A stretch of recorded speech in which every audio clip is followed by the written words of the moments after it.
Ya, selamat datang di Rumah Kripto, wadah sharing informasi dan edukasi mengenai blockchain dan cryptocurrency. Yuk kita belajar kripto bareng ya.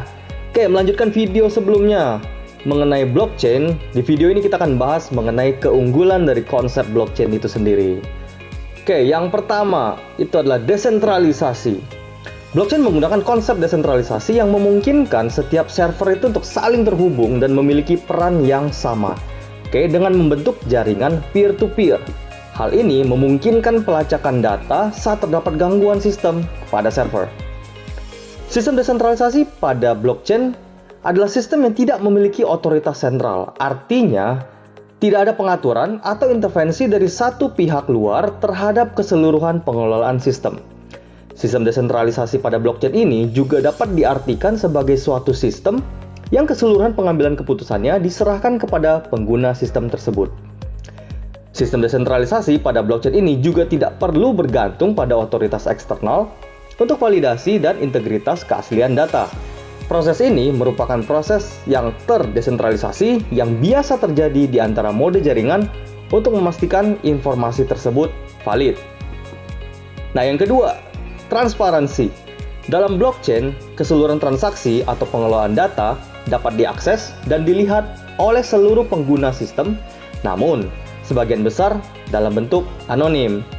Dalam sistem konvensional, hampir seluruh transaksi dan informasi sangat terbatas, serta pengelolaannya dilakukan secara tertutup oleh si pemilik sistem. Yang ketiga, kecepatan dan efisiensi transaksi. Nah, dalam blockchain ini, kecepatan transaksi atau pengiriman data itu dilakukan rata-rata dalam hitungan menit saja, tergantung kepadatan lalu lintas data yang sedang terjadi. Hal ini jauh lebih cepat dan efisien jika diperbandingkan dengan kecepatan transaksi perbankan dalam skala global. Dari segi biayanya pun itu jauh lebih murah dan lebih efisien jika memperhitungkan transaksi dalam skala global, artinya transaksi dalam antar negara, lintas negara, seperti itu. Yang keempat, keamanan dan immutability. Blockchain atau yang lebih dikenal dengan sebutan Distributed Ledger Technology memungkinkan kita memindahkan data secara peer-to-peer. Caranya dengan mendistribusikan database ke beberapa titik sehingga tidak perlu bergantung pada satu server tertentu. Nah, penerapan sharing security dalam keamanan data ini membuat blockchain menjadi salah satu teknologi yang tingkat keamanannya itu yang terbaik. Dengan sistem ini, kemungkinan data untuk diretas atau dihack itu semakin kecil.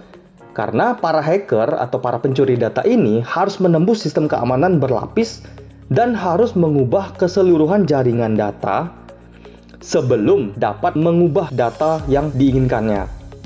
Oke, jadi harus satu rangkaian panjang yang harus dia hack sebelum bisa mengubah satu data. Jadi untuk mengubah satu data harus mengubah semuanya dari awal. Nah, itu kan sangat sulit. Nah, ini berbeda dengan sistem keamanan yang hanya terpusat pada satu server atau central database. Kerawanan akan keamanan data semakin disorot jika banyak kejadian yang mengakibatkan data para konsumen yang seharusnya dijaga oleh sebuah lembaga atau organisasi justru dengan mudah tersebar karena bisa dihack. Jadi, kalau menggunakan blockchain, data itu sulit sekali dihack. Jadi, tingkat keamanannya sangat tinggi. Kemudian yang kelima, blockchain tidak berdasarkan asas kepercayaan. Oke.